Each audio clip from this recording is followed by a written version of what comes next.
Bismillahirrahmanirrahim. Assalamualaikum warahmatullahi wabarakatuh. Alhamdulillah wassalatu wassalamu ala rasulillah.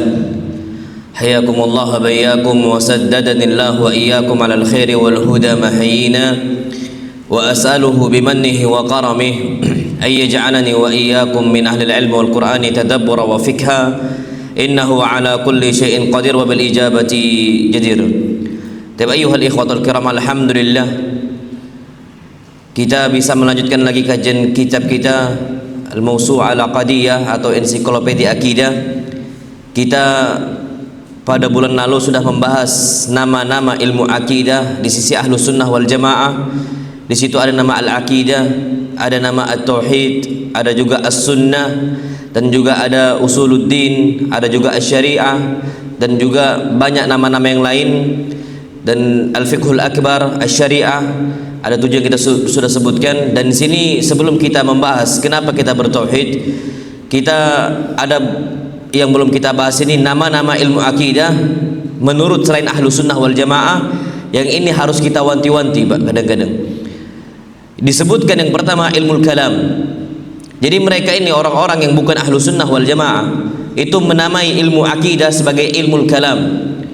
Yang mana kita perlu tahu ilmu kalam, kata para ulama, adalah ilmun yuqtadaru bihi 'alal mukhasama fil aqaid wal munadhara fiha bi iradil hujaji wasyubahi wa daf'i iradatil khusum.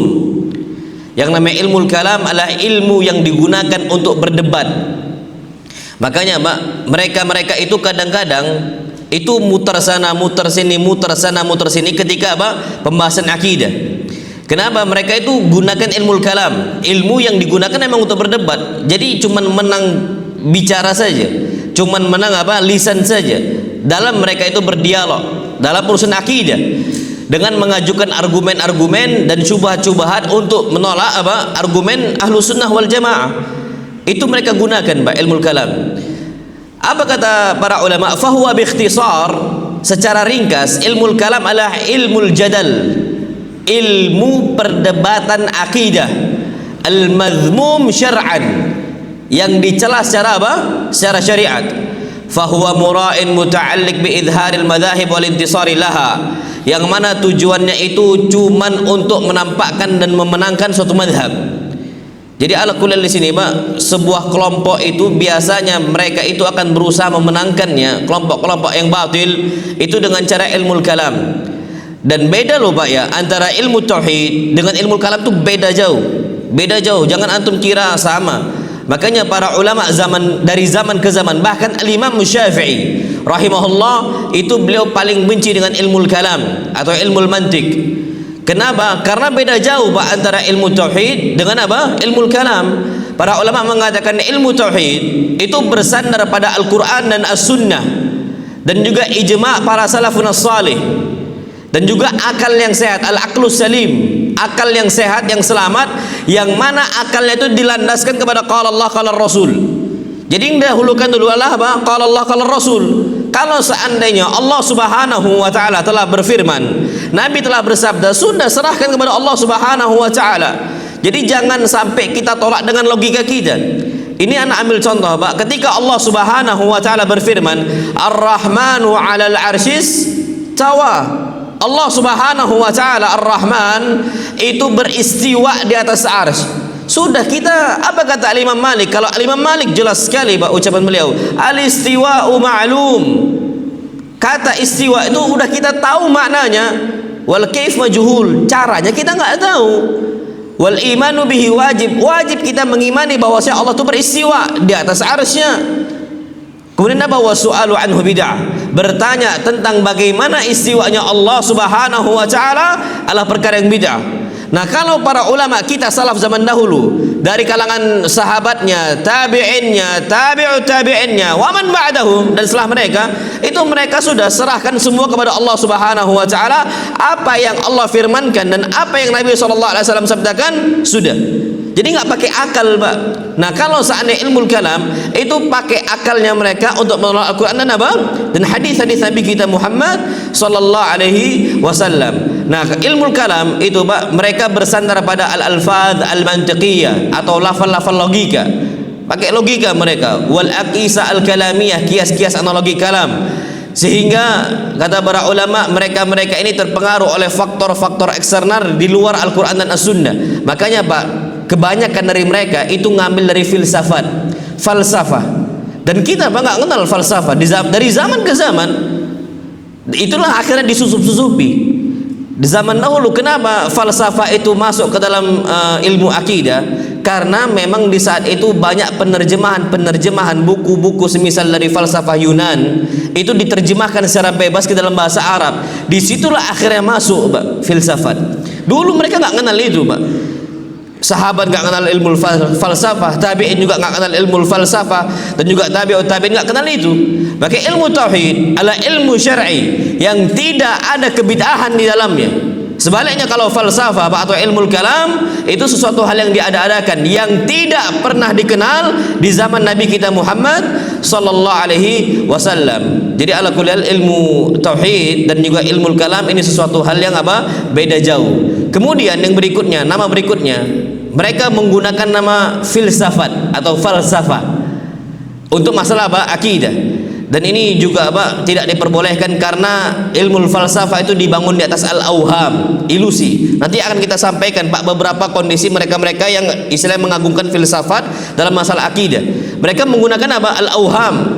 Mereka landaskan akidah mereka dengan ilusi-ilusi. Wal aqliyatil khayaliyah, pemikiran-pemikiran khayalan yang enggak masuk akal kadang-kadang. Wat tasawurat al khurafiyah, dan gambaran-gambaran takhayul dan juga khurafat. Makanya Pak mereka tuh banyak sekali khurafatnya, banyak sekali khayalan-khayalannya yang mana tidak ada pernah disebutkan di zaman Nabi kita Muhammad sallallahu alaihi wasallam.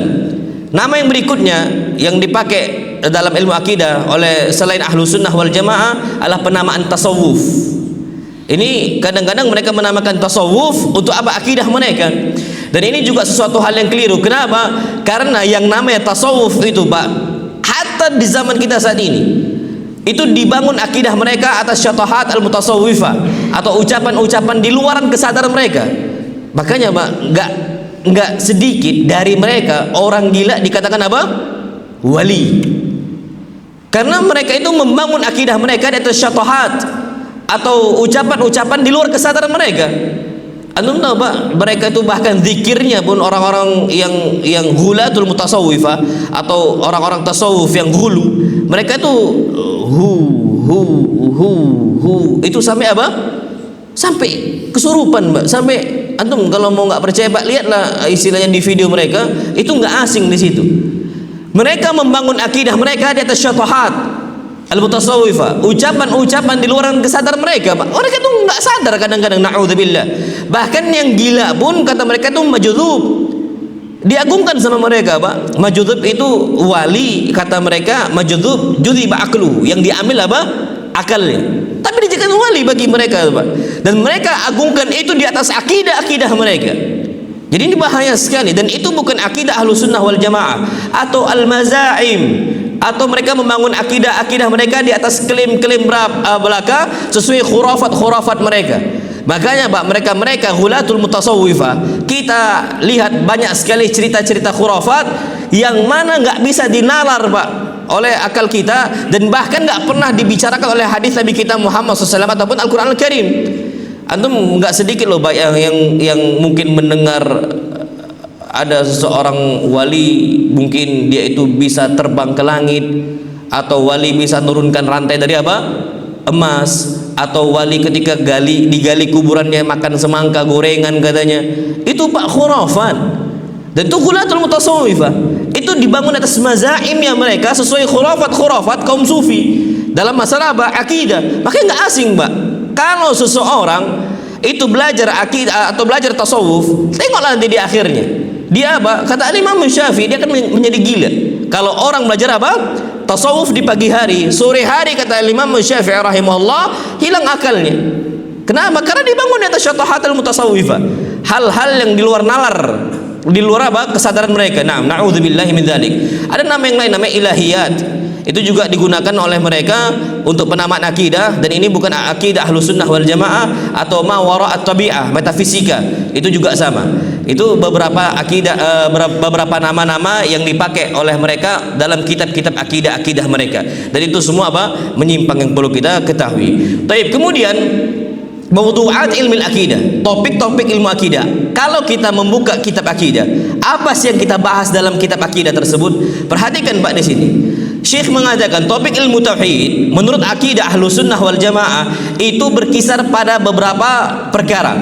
Di antaranya bayan hakikatil iman billahi azza wajal. Yang kita dapat ketika mempelajari ilmu tauhid itu bagaimana kita bisa mengenal hakikat iman kepada Allah azza wajal. Karena banyak orang-orang yang mengatakan kami beriman kepada Allah azza wajal, kami beriman kepada Allah subhanahu wa ta'ala, tapi imannya milisi iman akidah Ahlus Sunnah wal Jamaah. Maka dalam topik pelajaran akidah itu kita akan mempelajari tentang Allah subhanahu wa ta'ala. Karena ada beberapa orang tuh hulu Pak, terhadap diri seseorang kepada Allah subhanahu wa ta'ala. Fulan bisa A, bisa B, bisa C, bisa D dan sebagainya, yang mana Allah subhanahu wa ta'ala nggak pernah jelaskan itu. Dan bahkan kadang-kadang orang itu memiliki pemahaman yang menyimpang dalam tentang Allah subhanahu wa ta'ala. Baik, dan banyak Pak sekarang Jahmiyah, Mu'tazilah, Qadariyah, Jabariyah dan sebagainya. Nanti kita akan bahas semua insyaallah Pak. Tentang apa? Tentang akidah-akidah mereka.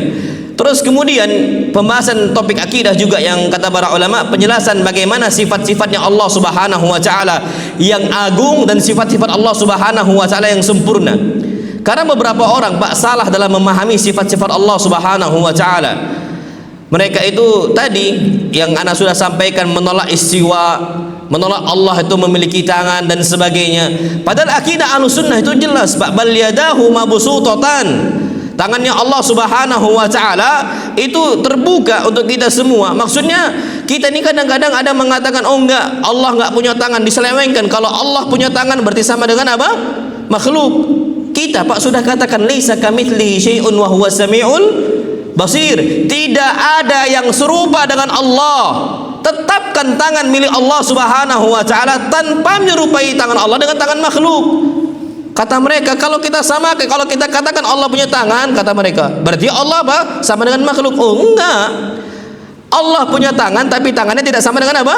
Tangan makhluk, selesai. Nggak usah jauh-jauh Pak, sama makhluk saja. Kita punya tangan, monyet punya tangan. Ini hewan yang paling mirip dengan apa? Manusia. Bahkan sebagian orang mengatakan yang namanya manusia itu keturunannya apa? Monyet. Kalau anda nggak mau, kalau anda nggak ridho Pak dengan apa konsep itu, tapi anggaplah yang paling mirip, hewan yang paling mirip dengan manusia apa? Monyetkah dia, kerakah dia, orang utankah dia dan sebagainya. Sekarang Pak, orang utan punya tangan, manusia punya tangan. Apakah tangannya orang utan sama dengan tangannya manusia? Jawabannya enggak. Sudah Allah katakan Allah punya tangan, kita tetapkan tangannya Allah subhanahu wa ta'ala tanpa menyerupai apa?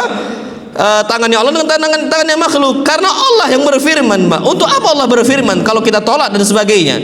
Makanya ada sebagian orang itu tentang sifat-sifat agungnya Allah, sifat-sifat kesempurnaannya Allah subhanahu wa ta'ala, itu mereka tolak. Kenapa? Karena tidak sesuai dengan akal mereka. Kalau kita lah, kita terima dan kita sesuai dengan apa? Al-Quran dan sunnah Nabi kita Muhammad sallallahu alaihi wasallam. Kemudian yang dibahas juga dalam topik akidah adalah iman kepada para malaikat dan juga para rasul kita Muhammad sallallahu alaihi wasallam dan para nabi-nabi yang lainnya.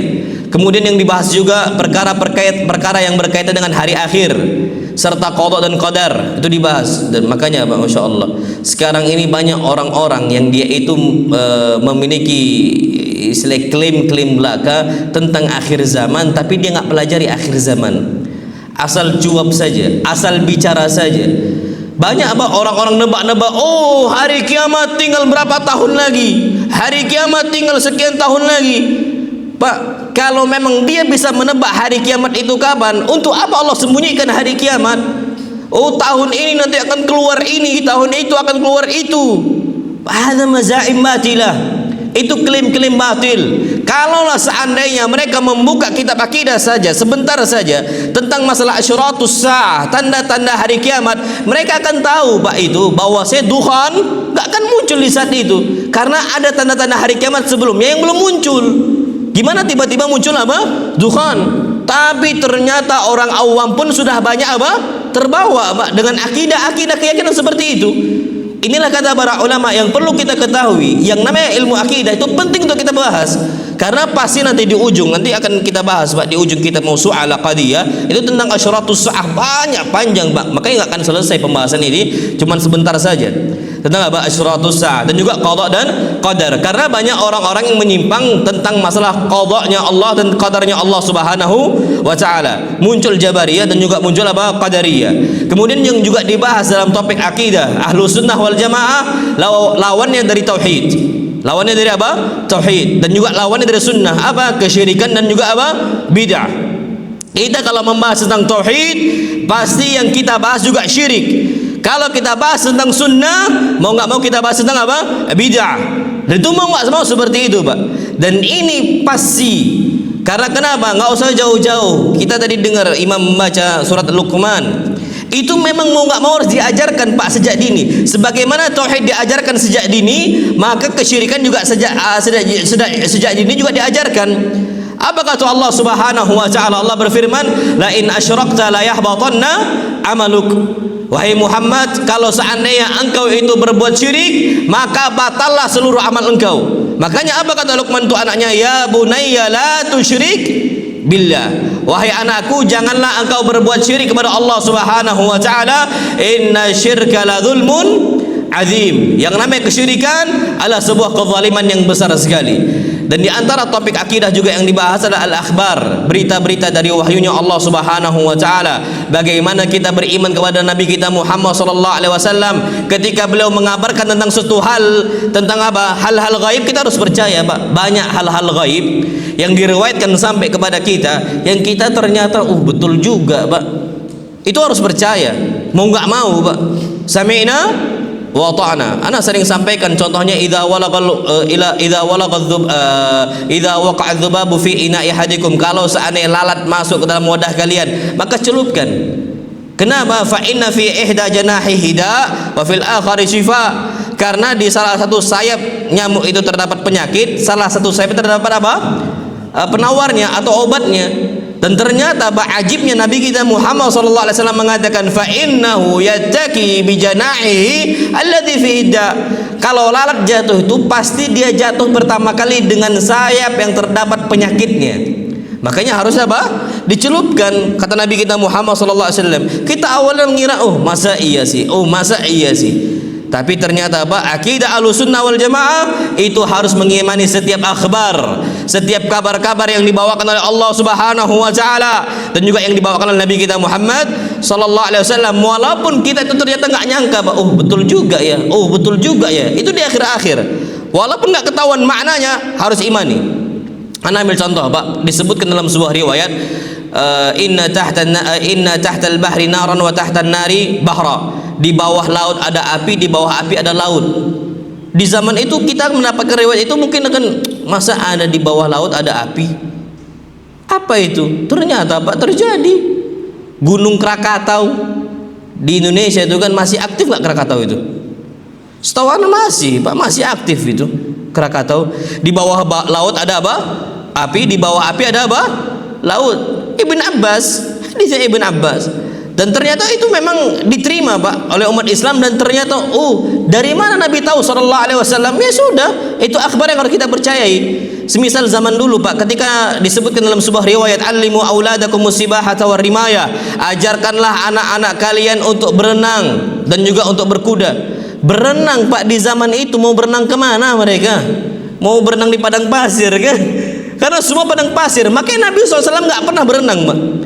Sunnah Nabi yang Nabi nggak pernah kerjakan tuh berenang. Nabi SAW nggak pernah berenang. Antum cari, Pak, di riwayat manapun. Itulah kata para ulama. Salah satu sunnah Nabi yang Nabi nggak pernah kerjakan itu berenang. Tapi ternyata Nabi SAW pernah anjurkan melalui sunnah qauliyah. tentang apa dari ucapan Nabi kita Muhammad SAW. Hikmahnya apa? Mungkin para sahabat di zaman itu akan bertanya, kenapa Nabi anjurkan untuk apa? Berenang. Ternyata Pak, olahraga dalam Islam yang dianjurkan itu kan ada 3, berenang, memanah, sama apa? Berkuda. Sekarang ini Pak, yang menggandrungi olahraga ini itu orang non muslim, orang kafirnya, orang Cinanya, orang baratnya itu Pak. Sekarang semangat betul Pak mempelajari 3 hal ini. Mereka jago berenang, mereka jago berkuda, dan mereka jago apa? Pemanah. Umat Islam mundur Pak. Mereka ini yakin Pak ada banyak faidah dalam apa olahraga tersebut. Nah, umat Islam harusnya ketika mendapatkan kabar-kabar wahyu Allah Subhanahu wa taala, pertama mereka memiliki sikap sami'na wa ta'na. Kami dengar ya Allah dan kami taati. Kemudian yang juga dibahas adalah usulul ahkam al-qat'iyyah, pokok-pokok hukum yang pasti.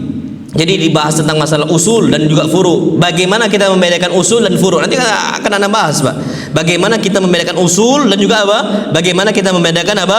Furu. Karena banyak orang-orang salah pemahaman di sini, Pak. Antara usul dan juga apa? Furu. Akhirnya asal tembak aja.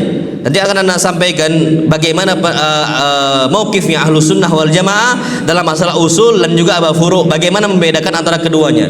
Kemudian yang juga dibahas adalah ar-raddu ala ahlil ahwa. Bagaimana kita membantah ahlul ahwa, pengikut hawa nafsu, dan juga ahlul bid'ah dalam masalah apa? Akidah, dari seluruh at-tawaif, seluruh kelompok dan juga sekte yang menyimpang. Tapi ingat loh Pak ya, nggak semua orang masuk dalam bab itu. Nggak semua orang Allah Subhanahu wa taala mudahkan untuk membantah orang lain. Kita ingin membantah orang, ternyata kita malah kena apa?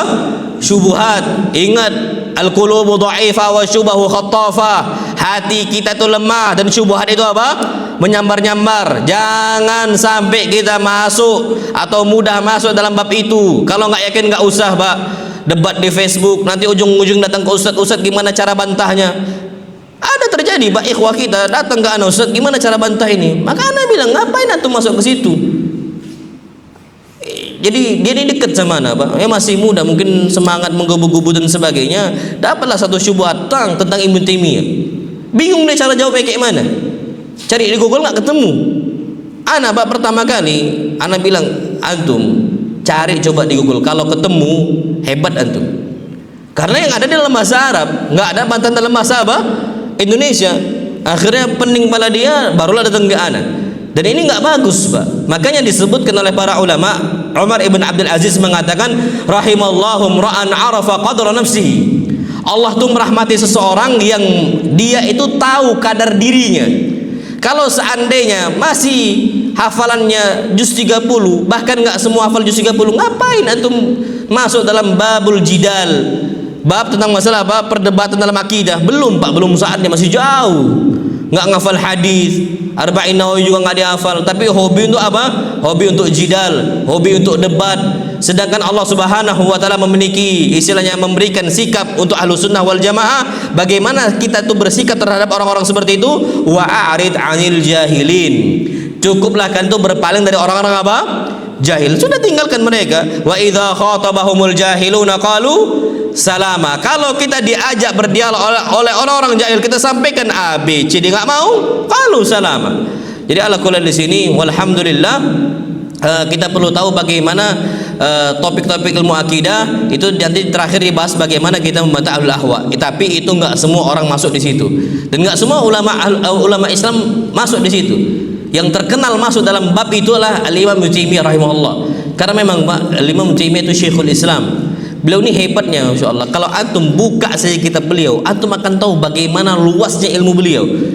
Beliau itu nguasain akidah, nguasain tafsir, nguasain hadis, nguasain fikih, hatta faraid nguasain beliau. Yang di zaman itu nggak semua orang itu nguasain. Jadi ada mereka itu bab-bab istilah takhasus, bab-bab khususnya mereka, khususnya bidang hadis, khususnya bidang fikih, khususnya bidang faraid dan sebagainya. Ternyata Imam Ibnu Taimiyah rahimahullah itu menguasain semuanya dalam mendalam sekali Pak. Jadi semua itu spesialis. Kalau kita kan kadang-kadang generalis, tapi ada beberapa spesialis kita gitu kan, imam hadis, imam fikih. Fikih pun Pak nanti bercabang lagi, ada fikih waris, ada fikih munakahat, fikih pernikahan rumah tangga, ada fikih muamalat, ada fikih semisal fikih ibadat dan sebagainya. Itu dibagi lagi Pak nanti spesialis dalam urusan apa? Fikih. Tapi ternyata Al-Imam Taimiyah rahimahullah itu dalam masalah fikih saja semua nguasain beliau itu rahimahullah. Makanya ajibnya beliau, makanya bahkan ulama yang ahlu sunnah wal jamaah itu menghormati Imam Taimiyah rahimahullah, hatta lawan pun menghormati siapa? Al-Imam Ibnu Taimiyah rahimahullah. Taib. Sekarang kita masuk, kenapa kita mempelajari tauhid? Kenapa kita mempelajari tauhid? Perhatikan Pak di sini, hukum mempelajari ilmu tauhid. Apa sih hukumnya kita belajar tauhid? Apa sih hukumnya kita belajar akidah? Ada sebuah kaidah Pak yang menyebutkan yang bagi ayyu'lama, sudah selayaknya untuk diketahui, anna hukmal ilmi ka hukmi ma'lumihi. Hukum sebuah ilmu itu sesuai dengan yang dipelajari. Kalau yang dipelajari itu wajib, maka ilmunya apa? Wajib. Salat, apa hukumnya salat wajib? Ya wajib lah. Salat subuhnya wajib, zuhurnya wajib, asarnya wajib, maghribnya wajib, isyanya juga apa? Wajib. Maka ilmu fikih tentang salat hukumnya apa? Wajib. Jadi ilmu itu tergantung dengan hukum yang dipelajari. Kalau yang dipelajari itu kewajiban, maka kewajiban. Kalau yang dipelajari itu sunnah, maka sunnah, dan seterusnya. Fa in kana al-ma'lumu farada, kalau seandainya yang dipelajari adalah sesuatu hal yang wajib, au sunnah ataupun sunnah, fa ilmuhu kadzalika, maka ilmunya pun bisa jadi wajib, bisa jadi apa? Sunnah. Idza tawaqqafa husulul ma'lumi ala ta'allumi dzalikal ilm, seandainya yang dipelajari itu tidak bisa kita ketahui kecuali dengan ilmu tersebut, maka ilmu tersebut hukumnya sama dengan apa yang kita pelajari. Kalau wajib maka ilmunya wajib, kalau sunnah maka ilmunya apa? Sunnah. Nah, ternyata hukum mempelajari ilmu tauhid kata para ulama itu terbagi menjadi dua. Ada namanya fardu ainin atau fardun muta'ayyin. Fardu ain itu wajib atas setiap individu, setiap kaum muslimin, wajib mempelajari itu. Dan ada ilmu akidah yang hukumnya fardu kifayatin atau fardun kifaiyun. Kalau seandainya ada yang mempelajarinya, maka nggak wajib bagi yang lain. Jadi ilmu akidah itu ada dua cabang. Ilmu akidah yang hukumnya fardu ain, dan juga ilmu akidah yang hukumnya apa? Fardu kifayah. Taib. Al-Imam Ibnu Abdul Bar rahimahullah, beliau mengatakan ajma'al ulama, para ulama telah berijma' anna minal ilm ma huwa fardun muta'ayyinun ala kulli imri'in. Ada ilmu-ilmu yang hukumnya fardu ainin atas setiap orang dari kalangan kaum muslimin, fi khasatihi bi nafsihi, tentang kekhususan diri dia. Jadi mau nggak mau diri dia tuh harus tahu tentang ilmu akidah tersebut. Maka hukumnya apa? Wajib. Wa minhu ma huwa fardun 'alal kifayah. Ada juga ilmu yang fardu kifayah. Idza qama bihi qa'imun, kalau ada yang mempelajarinya, saqata farduhu, maka kewajiban ilmu tersebut jatuh untuk yang lainnya. Jadi ada dua Pak, ada yang pertama fardu ain, ada juga fardu kifayah. Perhatikan Pak di sini, Al-Imam Taimiyah juga mengatakan wa talabul ilmi syar'i fardun 'alal kifayati illa fi ma yata'ayyan. Aslinya menuntut ilmu syar'i itu fardu kifayah kecuali pembahasan-pembahasan yang wajib atas setiap muslim, maka fardu ain. Salatnya, terus tentang hajinya, dia mau nggak mau harus mempelajari itu Pak. Karena hukum haji itu apa? Wajib. Hukum salat itu wajib. Hukum apa lagi semisal syahadat itu wajib. Maka kita harus mengetahui tentang hal-hal tersebut. Nah, wallahu alam bisawab. Kalau seandainya sudah itu terkhusus dengan diri dia sendiri, maka hukumnya apa? Wajib. Dan kita perlu tahu perintah Allah Subhanahu wa taala yang paling agung itu enggak lain enggak bukan perintah tauhid. Makanya apa? Allah berfirman, fa'lam, ilmuilah oleh kalian, ketahuilah oleh kalian, apa itu? Annahu la ilaha illallah, bahwasanya tidak ada ilah, tidak ada Tuhan yang berhak disembah kecuali siapa? Allah Subhanahu wa taala. Allah katakan fa'lam, ilmuilah, berarti wajib hukumnya. bahwa saya tidak ada ilah yang berhak disembah selain Allah Subhanahu wa taala. Dalam ayat lain Allah firmankan wa qada rabbuka alla ta'budu illa iyyah. Kenapa kita katakan ilmu akidah ini wajib? Karena kata Allah wa qada rabbuk, Rabb engkau telah memerintahkan kepada engkau alla ta'budu illa iyyah, agar kalian tidak menyembah kecuali hanya kepada Allah Subhanahu wa taala. Dan kenapa kita katakan ilmu akidah itu wajib? Hadisnya Muadz ibn Jabal radhiyallahu taala anhu. Nabi kita Muhammad sallallahu alaihi wasallam bersabda, "Ya Muadz, wahai Muadz, atadri ma haqqullahi 'alal ibad?" Tahukah engkau apa hak Allah yang wajib ditunaikan oleh hamba-hambanya? Ternyata Pak, kewajiban itu apa? Kewajiban tauhid yang harus dipersembahkan oleh para hamba kepada Allah Subhanahu wa taala, ayya'buduhu wa la yusyriku bihi syai'a, agar para hambanya Allah mereka menyembah Allah Subhanahu wa taala dan tidak berbuat syirik. Karena Pak, di saat ini itu banyak orang Islamnya Islam KTP.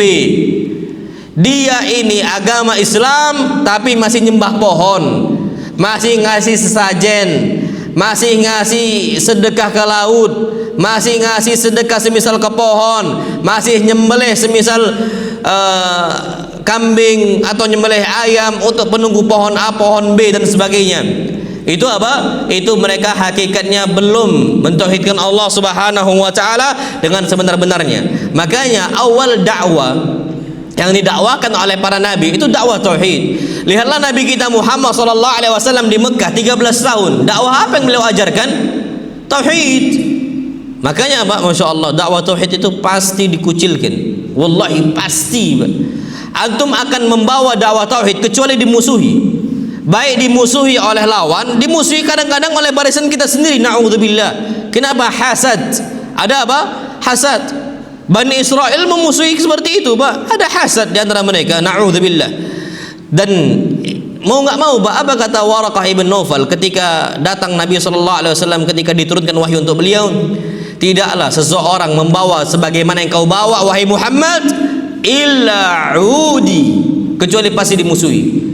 Karena memang berat Pak, dakwah tauhid itu wallah berat. Antum mendakwahkan dakwah tauhid itu butuh kesabaran, butuh sikap bijak, butuh sikap ketenangan. Jangan mudah kita tuh merespon dan sebagainya. Sabar saja. Sebagaimana Nabi kita Muhammad SAW bersabar ketika mendakwakan dakwah apa? Tauhid. Makanya apa kata Nabi kita Muhammad SAW? Falyakun awal ma tad'uuhum ilaih. Wahai Muadz, hal pertama yang kau dakwahkan untuk mereka ahlul kitab, syahadatu an la ilaha illallah, persaksian bahwasanya tidak ada ilah yang berhak disembah kecuali Allah Subhanahu wa taala. Itu dulu ajarkan kepada mereka.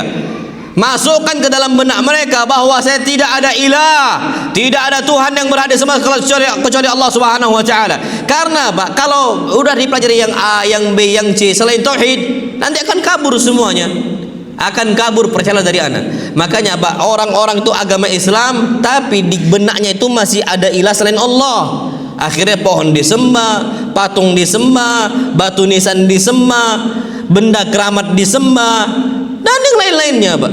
Jadi pertama kali masukkan ke dalam benak mereka, ajarkan Allah ilaha illallah, tidak ada ilah, tidak ada Tuhan yang berhak disembah kecuali Allah Subhanahu wa taala, wa anna Muhammadan Rasulullah. Dan ajarkan kepada mereka wahai Muadz bahwasanya Muhammad adalah utusan Allah Subhanahu wa taala.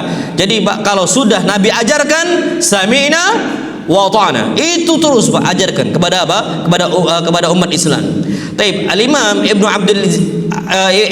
Abdul Izz rahimahullah, beliau pernah mengatakan, "I'lam, ketahuilah oleh kalian, anna tauhid, bahwa saya tauhid huwa awwalu da'watir rusul." Itu dakwah pertama para rasul. Nabi Nuh berapa tahun berdakwah? Alfa sanatin illa khamsina ama. 1000 tahun kurang berapa tahun?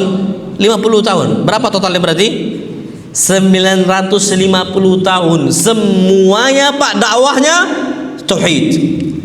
Dan ternyata antum tahu Pak, pengikutnya Nabi Nuh, ya Allah akbar Pak, Apa kata Ibn Abbas ketika menafsirkan firman Allah, wa ma amana ma'ahu illa qalil, yang beriman kepada Nabi Nuh sedikit sekali jumlahnya. Kenapa di zaman Nabi Nuh banyak sekali kesyirikan yang menyebar, menolak syariatnya Nabi Nuh, menolak agamanya Allah Subhanahu wa taala.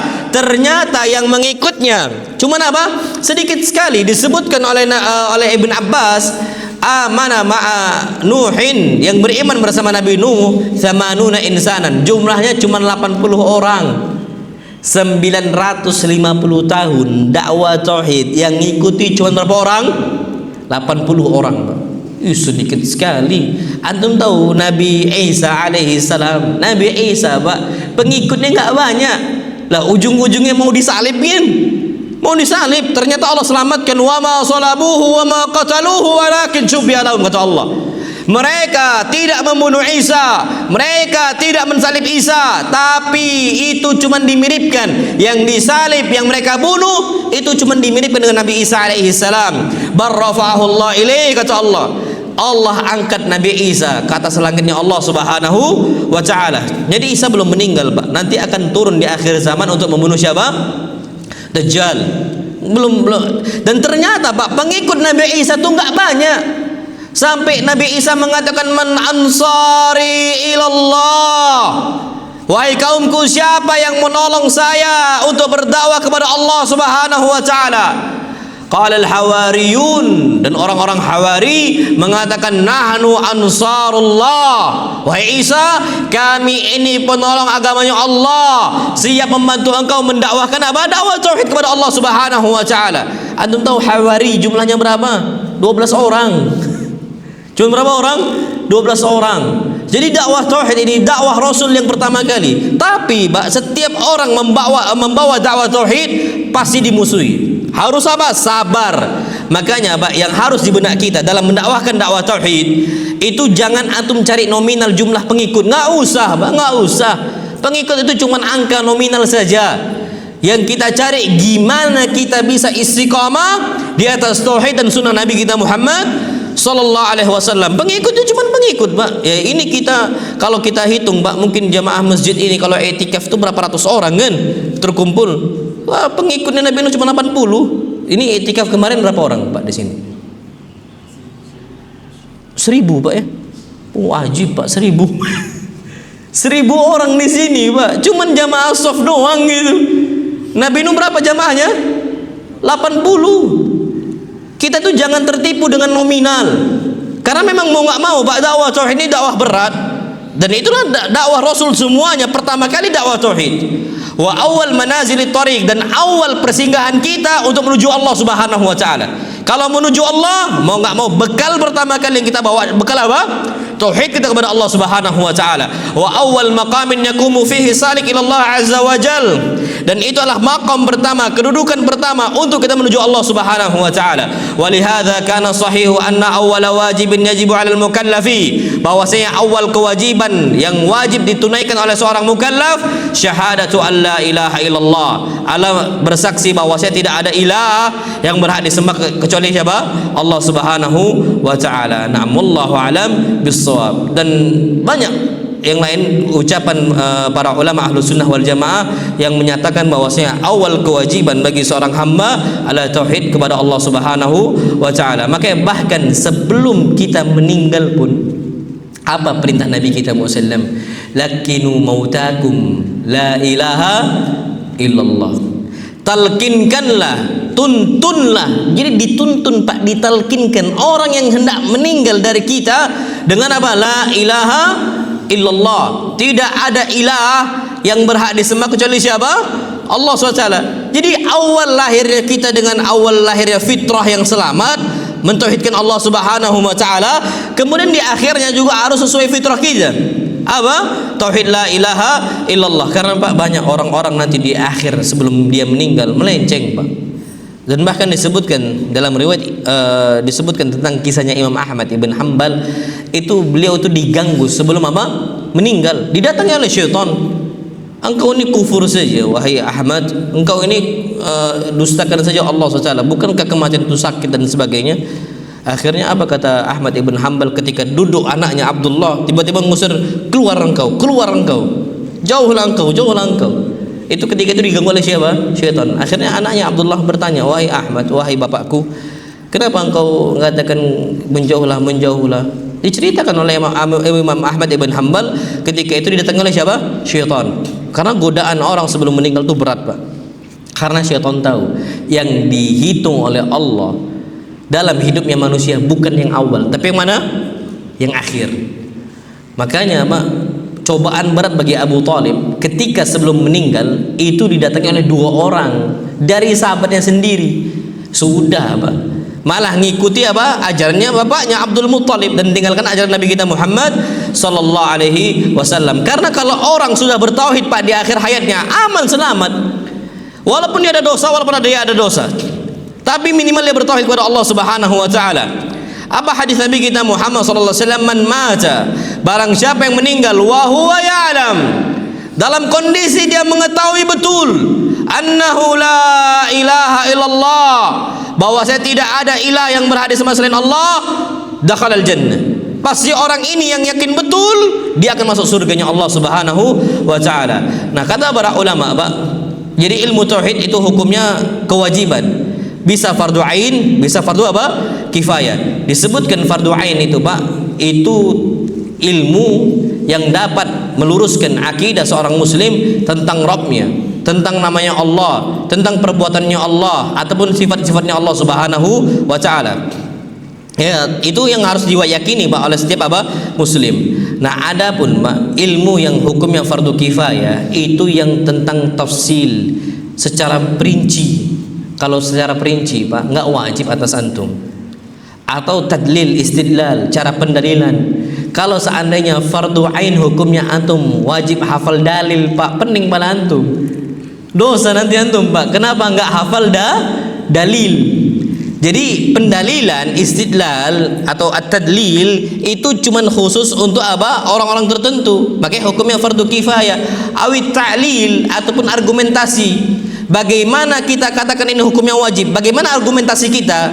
Itu kata para ulama, ta'lil itu hukumnya fardu kifayah, cukup untuk para ulama. Kalau antum Pak asli antum wajib mempelajari bagaimana tafsilnya akidah, perincian akidah, istilahnya akidah, wajib menghafalkan bagaimana kita itu menghafal dalil dan cara bagaimana kita berdalil ataupun apa ta'lil, berargumentasi. Asli pening malah kita Pak, kasihan antum Pak. Ya, kita ini orang awam kebanyakan kan. Kalau dikasih seperti itu nggak semua orang masuk. Nggak semua apa orang masuk udah sibuk dengan dunianya, sibuk dengan nyari nafkah, nyari maisha, masih disibuk dengan hal-hal tersebut. Termasuk juga kata para ulama bagaimana kita memiliki kafaah, kemampuan untuk apa? Lidaf'i syubuhat, untuk membantah syubhat. Ini Pak fardu kifayah Pak hukumnya. Antum tuh nggak wajib untuk mengetahui apa? Bagaimana cara membantah syubhat atau membungkam apa para penentang sunnah Nabi kita Muhammad sallallahu alaihi wasallam. Ini yang disebutkan dengan iman tafsili. Iman tafsili, iman secara tafsil. Yang tadi imam apa? Iman ijmali. Kalau ini iman tafsili. Nah, wallahu alam bisawab. Nah, fardu kifayah ini itu ilmu-ilmu Islam yang menolak penyelewengan, penyimpangan para pelaku kebatilan. Nggak boleh Pak, ada satu zaman itu kosong dari mereka yang menegakkan fardu kifayah yang penting ini. Nggak boleh ada yang kosong Pak di zaman itu. Harus ada orang yang tegak di situ. Ustadz-ustadznya kah? Nggak boleh Pak, satu zaman nggak ada ustadznya. Bahaya, hilang Pak akidah ini.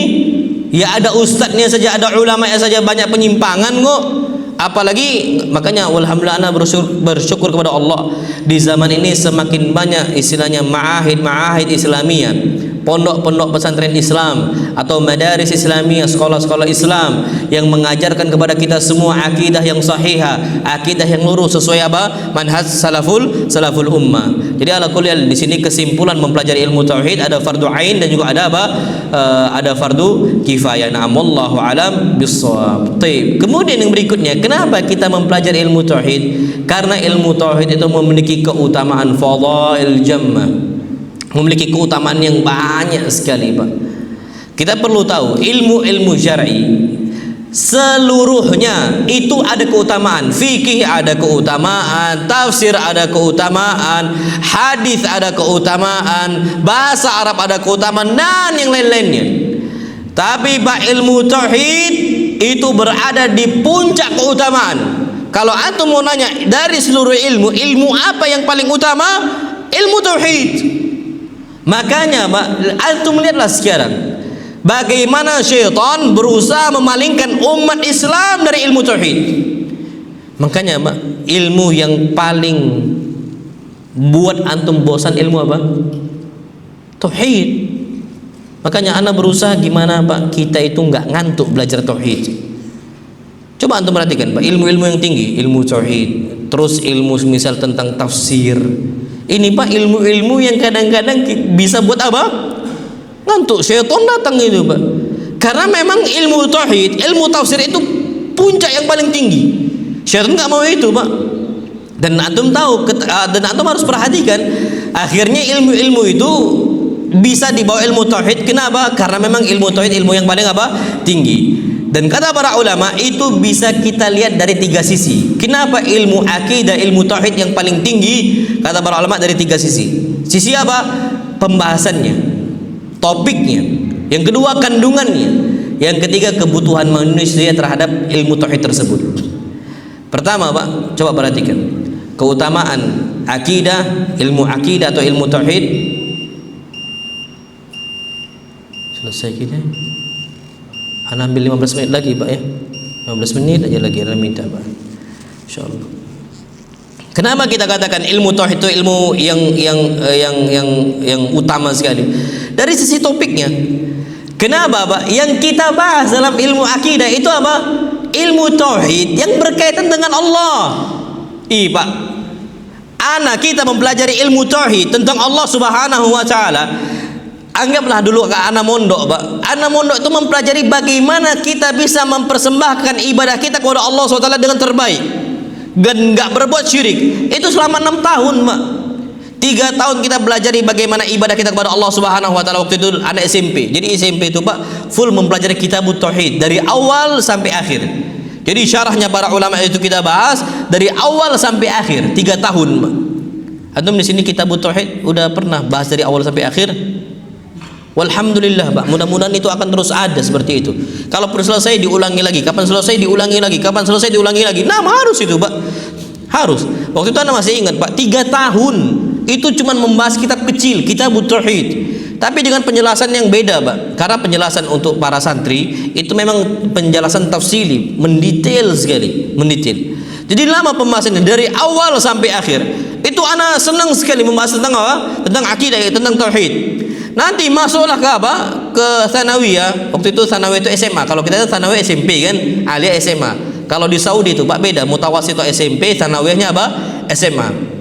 Ana masuk di marhalah tsanawiyah, marhalah SMA. Itu membahas tentang masalah akidah lagi. Selama 3 tahun. Yang pertama akidah wasitiyah. Di sini mudah-mudahan juga ada akidah wasitiyah, mudah-mudahan. Itu kita pelajari bagaimana akidah ahlu sunnah dalam masalah ini, masalah itu, masalah ini. Itu lebih mengembang. Nanti tentang masalah asma wa sifat dan sebagainya. Nanti masuk setelahnya kelas 2 tsanawiyah, kelas 2 SMA itu pembahasan al-qawaidul muthla. Kaidah-kaidah agung dalam memahami asma Allahil husna wa sifatul ula. Bahas bagaimana asma Allah dan sifat Allah Subhanahu wa taala. Ini bagus sekali, Pak. Antum enggak akan kenal Allah kalau antum itu enggak kenal nama-nama Allah SWT. Apa maksud Ar-Rahman, apa maksud Ar-Rahim. Bagus, Pak. Makanya ulama-ulama akidah ahlu sunnah wal jamaah nggak akan ada yang bunuh diri. Anda sering sampaikan ini, Pak. Mereka tuh nggak kecewa. Musibahnya berat, musibahnya besar. Dimusuhi tetangga, dimusuhi orang, ekonomi susah dan sebagainya. Tapi nggak ada satupun yang ngeluh kepada manusia. Mereka semua yakin kepada Allah Subhanahu Wa Taala. Tauhid. Jadi, Pak, merasa tenang kita mempelajari apa? Tauhid kepada Allah Subhanahu Wa Taala. Kenapa? Yang kita pelajari itu tentang Allah. Semua tentang Allah Subhanahu wa taala. Allah ya Al-Hayy Al-Qayyum, yang maha hidup lagi maha yang berdiri sendiri. Al-Ahad, yang maha esa, yang mana sifat-sifatnya Allah Subhanahu wa taala penuh dengan sifat yang sempurna dan keagungan dari Allah Subhanahu wa taala. Makanya ilmu tauhid ilmu yang paling mulia dari sisi topiknya, pembahasannya, Karena kita bahas tentang siapa? Allah SWT. Pak, antum belajar sirah tuh seneng kan? Ana senang sekali Pak belajar sirah. Kenapa senang belajar sirah? Karena yang dibahas siapa? Rasul sallallahu alaihi wasallam. Antum senang mempelajari suar min hayati sahabat semisal bagaimana hidupnya para sahabat Nabi kita sallam, mempelajari Abu Bakar bagaimana, Umar bagaimana, Utsman bagaimana, Ali bagaimana. Bahkan Pak, Masya Allah, ana di Sumsel itu Pak mempelajari kitab tentang masalah Khulafa ar-Rasyidin. Ummahat bilang, Ustaz, antum membahas di masjid ini tentang masalah Khulafa ar-Rasyidin itu untuk tentang laki-laki. Seandainya antum buat kajian untuk kami tentang masalah sahabiyat, sahabat-sahabat dari kalangan wanitanya, Masya Allah, wanita-wanita dari kalangan sahabat Nabi kita Muhammad SAW. Jadi mereka tuh antusias Pak untuk mendengarkan bagaimana ceritanya Ummu Salamah, ceritanya semisal Fulana, Aisyah, Fatimah. Mereka tuh semangat sekali. Nah, sebagaimana kita sirah itu semangat karena kita bahas Nabi kita Muhammad sallallahu alaihi wasallam. Tapi tetap aja Pak, sebagus itu dibungkus Pak sirah nabawiyah, tetap syaitan tuh gerak Pak buat kita tuh kabur dari apa? Sirah Nabi kita Muhammad sallallahu alaihi wasallam. Nah, ini tauhid juga sama yang kita bahas Allah Subhanahu wa taala, Rabb kita Pak, Masya Allah. Siapa Allah? Bagaimana Allah Subhanahu wa taala sayang kepada apa? Hamba-hamba dan seterusnya. Itu yang perlu kita ketahui. Makanya para ulama salaf zaman dahulu menamai ilmu tauhid, ilmu akidah, semisal Abu Hanifah itu beliau menamai akidah dengan al-fiqhul akbar, fikih yang paling besar. Kenapa? Karena tentang fikih yang paling besar memahami siapa? Allah. Itu fikih yang paling besar. Makanya Imam Abu Hanifah menamakan buku beliau dengan Al-Fiqhul Akbar. Dan apalagi Nabi kita Muhammad sallallahu alaihi wasallam pernah ditanya, amal apa ya Rasulullah yang paling mulia? Apa jawaban Nabi kita Muhammad sallallahu alaihi wasallam? Amalan yang paling mulia imanun billahi wa rasulihi. Beriman kepada Allah dan beriman kepada siapa? Rasulnya sallallahu alaihi wasallam. Itu iman yang paling tinggi. Dan bahkan Masya Allah, tauhid itu inti dakwah seluruh rasul. Dan bahkan apa kata Imam Al-Qayyim rahimahullah, wa jami'ur rusuli, seluruh rasul saking mulianya ilmu tauhid, innama da'u ila iyyaka na'budu wa iyyaka nasta'in. Dakwah mereka tuh cuma satu, dakwah kepada iyyaka na'budu wa iyyaka nasta'in, hanya kepada engkau kami menyembah. Selesai loh Pak ya. Allah nggak katakan na'buduka, kami menyembah engkau, enggak, iyyaka na'budu. Jadi Pak didahulukan apa? Maf'ulnya, iyyaka na'budu, baru fi'ilnya setelahnya. Ini menunjukkan ada faedah hasr namanya, faedah pembatasan. Hanya kepada engkau kami menyembah ya Allah, wa iyyaka nasta'in, hanya kepada engkau kami meminta tolong. Makanya para sahabat Nabi kita Muhammad sallallahu alaihi wasallam mungkin bisa minta tolong kepada fulan wala allan, tapi saking kuatnya akidah mereka nggak mau. Disebutkan pernah Nabi kita Muhammad sallallahu alaihi wasallam bermajlis bersama para sahabat Nabi kita Muhammad sallallahu alaihi wasallam, fasaqata asa ahadihim. Tiba-tiba ada satu tongkat milik salah satu sahabat jatuh Pak, istilahnya gelinding jatuh. Jatuhnya di samping sahabat yang lain. Ternyata antum tahu Pak, ini sahabat yang jatuh tongkatnya nggak mau minta tolong, wahai fulan tolong kasihkan tongkat itu, nggak mau. Tapi beliau duduk tegak ngambil tongkat itu sendiri. Kenapa Pak?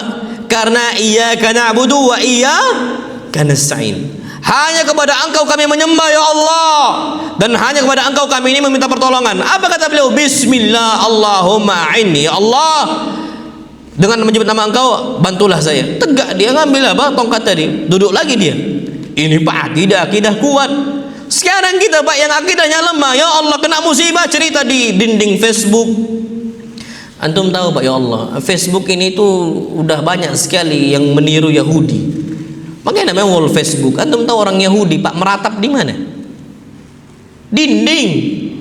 Dan ternyata wall Facebook beranda kita ini jadi apa? Dinding ratapan. Semua meratap Pak ya Allah. Antum jangan ceritakan kesulitan antum kepada manusia Pak, habis. Kita dapat musibah Pak. Pak, siapa yang nggak kena musibah? Musibah hilangnya anak, hilangnya kehormatan, hilangnya darah kita mungkin, hilangnya nyawa anak kita mungkin, atau hilang dan sebagainya. Untuk apa kita cerita ke makhluk? Untuk apa Pak? Cerita kepada Allah Subhanahu wa taala. Ini sekarang dinding Facebook jadi dinding apa? Ratapan. Makanya dakwah Rasul dari zaman ke zaman itu adalah dakwah kepada iyyaka na'budu wa iyyaka nasta'in. Fa innahum kullahum da'u ila tauhidillah. Semua mereka mendakwahkan dakwah tauhid kepada Allah Subhanahu wa taala. Semuanya saking besarnya ilmu tauhid, saking agungnya ilmu tauhid, wa ikhlas ibadatihi min awwalihim ila akhirihim. Dan bagaimana kita itu mengikhlaskan, memurnikan ibadah hanya kepada Allah Subhanahu wa taala dari awal Rasul sampai akhir Rasul. Awal Rasul siapa? Rasul pertama siapa? Nabi siapa? Bukan Nabi Adam. Nabi Adam, naam, Nabi Nuh. Nabi Adam itu nabi pertama, tapi dia bukan Rasul. Perhatikan Pak, kullu rusulin nabi, setiap Rasul itu nabi, tapi enggak setiap nabi apa? Rasul. Enggak setiap nabi itu Rasul. Contoh Nabi Harun itu membawa syariat Nabi Musa alaihis salam. Nabi Khidir itu bukan Rasul, karena dia ngikuti apa? Syariat Nabi Musa. Jadi syariatnya itu syariat Rasul sebelumnya, itu nabi. Tapi kalau Rasul itu bawa dengan syariat apa? Baru. Yang sebelumnya itu ya sudah dibuang, jadi pakai syariat yang baru, itu Rasul. Dan Rasul yang pertama itu siapa? Nabi Nuh. Makanya dakwah tauhid pertama, karena di zaman Nabi Adam belum ada kesyirikan, tapi ada dosa hasad, ada dosa menumpaskan darah, ada dosa kebencian, ada. Tapi dosa kesyirikan itu belum ada. Awal pertama kali dosa kesyirikan muncul di zaman Nabi siapa? Nabi Nuh alaihi salam. Makanya awal Rasul pertama kali itu Nabi Nuh. Faqala Nuhun liqaumihi. Apa kata Nabi Nuh untuk kaumnya? Perhatikan Pak, ini Rasul yang pertama. Ubudullah, sembahlah Allah saja. Malakum min ilahin ghairu. Tidak ada ilah yang harus kalian sembahi kecuali apa? Kecuali Allah SWT. Nggak ada apa? Wallahil azim, Tuhan kita, Rabb kita cuma satu, Allah SWT. Anak hina mak antum nyembah pohon ni, hina, wallahi hina. Nyembah kuburan, nyembah wali alan wala fulan, hina Pak, hina. Kita ini memiliki izzah. Antum tahu Pak, Masya Allah, Hajar Aswad nih, Hajar Aswad, kita tahu fadhail Hajar Aswad. Apa kata Umar bin Khattab radhiyallahu taala anhu? Wallahi, demi Allah, inni alam annaka hajar. Aku tahu kau ni cuman batu biasa saja. Walaula anni raaitu Rasulullah sallallahu alaihi wasallam qabbalak ma qabbaltuk. Seandainya aku enggak melihat Rasul mencium engkau, niscaya aku enggak akan cium engkau. Sekarang Mak, Hajar Aswad tuh kalah pamor dulu pernah sama batu hajarnya Ponari. Batu apa? Hajar Ponari Mak. Batu Ponari itu dari timur negara kita Pak sampai barat negara kita, semua berangkat mencari kesembuhan dari batu Ponari tadi. La haula wala quwwata illa billah. Hajar Aswad aja nggak bisa nyembuhkan. Apa kata Umar? Innaka la tanfa' wa la tadur. Engkau nggak bisa ngasih manfaat, engkau nggak bisa membahayakan. Ini Pak, sekarang banyak orang-orang tamasuk bil hajar, ngusap batu, tabarruk bil hajar, nyari berkah, dan juga semisal benda-benda pusaka yang lainnya. Na'udzubillah tsumma na'udzubillah. Enggak. Nanti Pak banyak pemalsuan di situ. Izzah ya ikhwah. Harus ada kehormatan diri kita. Bahkan sekarang dipalsukan rambut Nabi, ini rambut Nabi. Pak, siapa yang jamin itu rambut Nabi? Iya kali rambut orang yang diambil dari barbershop. Zaman sekarang Pak, orang bisa klaim sekarang orang Pak, ini kuburannya Nabi A, Nabi B. Masa satu Nabi Pak kuburannya ada banyak? Ini Nabi ini kata di sini, Nabi itu kata di situ, ini Nabi ini kata di situ. Sekarang Pak, la haula wala quwwata illa billah. Atau semisal selendang Nabi, sendal Nabi, antum bisa pastiin itu sendal, antum bisa pastiin itu kain. Dan ternyata Pak, ada selendang yang dulu katanya kuburan Nabi kita Muhammad sallallahu alaihi wasallam ditampilkan ke hadapan publik. Rupanya Pak, di Alibaba pun dijual. Di Alibaba apa? Dijual Pak. Antum cek lah, Masya Allah. Ini sekarang khurafat, izzah itu udah hilang Pak. Bagaimana kita minta kesembuhan bukan kepada Allah, bukan kepada Rabb kita. Bahkan yang terakhir itu yang lagi viral waktu itu sampai tanah tarim nih Pak, untuk pengobatan katanya. Tanah biasa Pak. Hatta tanah Madinah, hatta tanah Mekah itu bukan apa-apa. Izzah ya ikhwah, izzah. Kita ini punya Allah, milik Allah Subhanahu wa taala.